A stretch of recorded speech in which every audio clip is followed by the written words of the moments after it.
Welcome back again. In fact, this is another day that the Lord has made. I want to begin with this. This is the day. This is the day that the Lord has made. That the Lord has made. So we will rejoice. I shall rejoice and be glad in it, and be glad in it. This is the day that the Lord has made. We will rejoice and be glad in it. This is the day. This is the day that the Lord has made. You welcome back again. This is Miss Deborah. It's all about advice, encouragement, and motivation. I know many are out there that they are depressed. Many are out there that they are confused about life. Many are out there that do not even know how to manage their life because of how things are becoming so difficult in our economy and even in our nation as whole.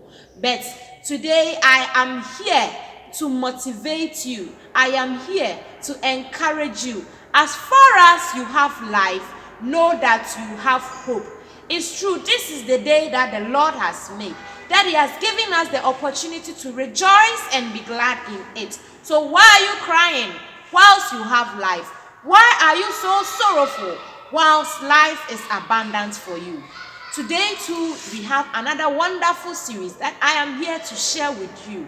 And I know that at the end of it all, the little that you have, you will take very good care of it and make very good use of it. That shall be profitable unto you, and you won't despise any little thing that you are having. All right, I am here to share a very wonderful story with you that I've entitled it Dirty Royal. I hope you are surprised. No one likes to come closer to things that are dirty and filthy. Yes, and we believe that a royal is someone who comes from the royal home. So how come the royal can be dirty? Sit back and listen, and let's go through why you will know that a royal is dirty and how you would despise a royal who can give you support or who can take a burden out of you. But because of his state, you might despise this royal. Let's see, in a certain town where there was a problem that they need someone to come and save this town, to come and save the people from the hardship, that is economical hardship, and sickness that has taken over them because of lack of fund support to wipe away that sickness from that town. During that day, they had a prophet, or they had a soothsayer who prophesied that there will be a child. This child will come from a royal home to save that community or to save that town from that hardship, from that sickness that has entangled them. But according to the story, what came out of it is that, yes, this town had their liberation. The prophecy was being fulfilled. The child came indeed. But in the prophecy, they believed that this child will come from a royal home that will perform a lot of miracles. And therefore, the king's name, the child shall bear the king's name. So if the child will bear the king's name, probably it will be from the loins of the king. That is where the royalty will come out of. But unfortunately, the prophecy was fulfilled. Yes, hooray, yes, it was fulfilled.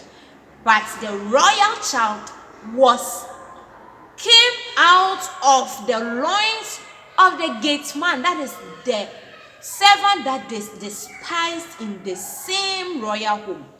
It wasn't from the royal king, no, but from a servant, the loins of a servant. That was where the prophecy was being fulfilled. Is it not amazing? So you can imagine a child who would come from the loins of the king now came from the loins of a servant, a poor servant who is just nobody but a gate man. Because of that, this child was grown to become that person that the prophecy has said he shall become. But unfortunately, the people who are supposed to take or claim that salvation, to claim that anointing, that blessing of the royal child, they despise this royal because he was dirty. He came from a servant, yet from the royal home, but from a servant, the loins of a servant.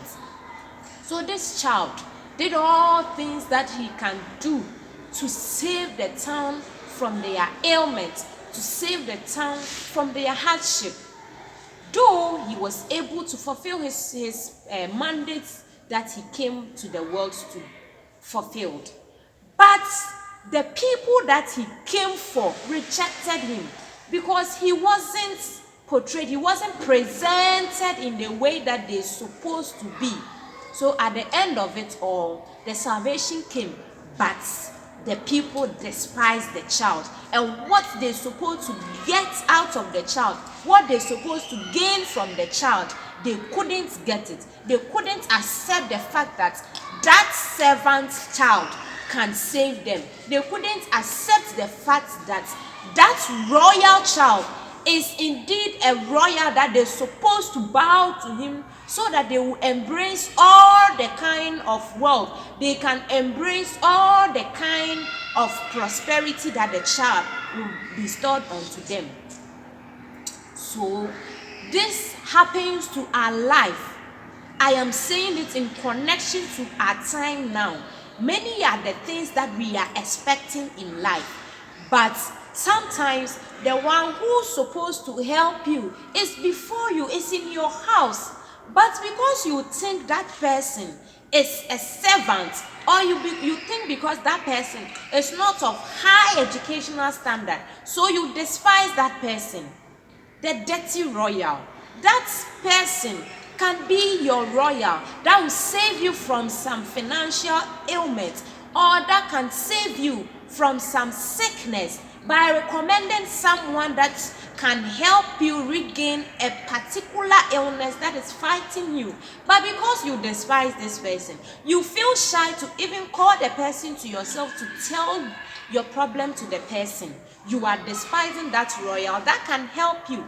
Many are the things, or many are the people we find in our society that we think because they look shabbily in their dressing, or because they look like they are timid, so you don't see anything better that will come out from their life, so you will not even see the need to even approach them.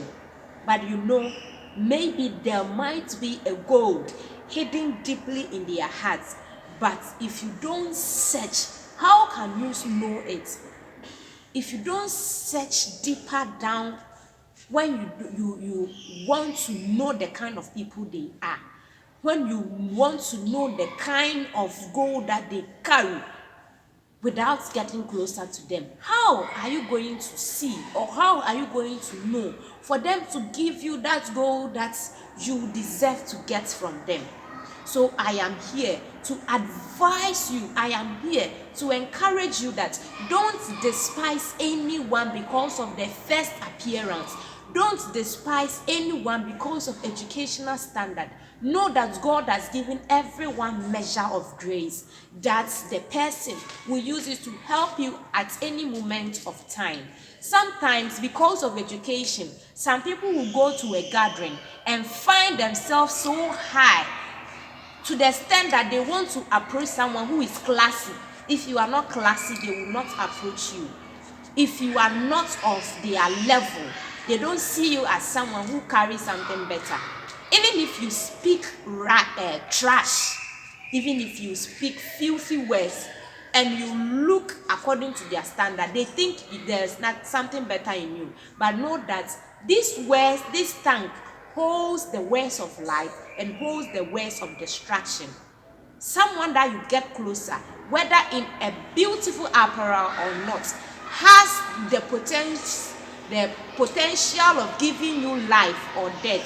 So weigh the kind of people that you interact with, and know the kind of things that you want to gain in life.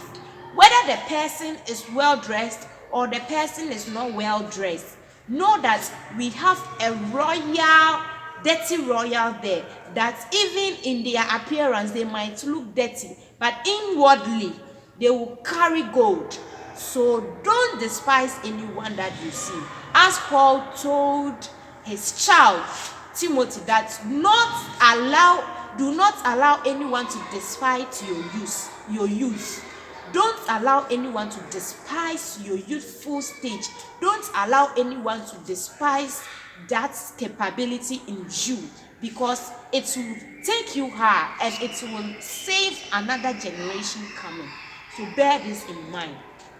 John the Baptist was to prepare the way for Jesus, but unfortunately, he was despised. Even Jesus, the Christ himself, was despised, because it was prophesied that he will be as someone who will save the whole nation. Yet still he was despised. John the Baptist they prophesied about John the Baptist that he shall be called Elijah, but unfortunately he was called John, so he was also being despised. So I am just showing it to you. Whom do you believe, and how do you see the one who will save you? It is up to you to think about it and take your lesson out of it. Once again, this is Miss Deborah. I encourage you that you will look through the mirror, the correct mirror, that is your life, and your potentials, your goals that you want to achieve, and work towards it. Look for Jesus, and your life shall be transformed for a better one of sure. God bless you. Once again, Miss Deborah. Another time. Bye-bye.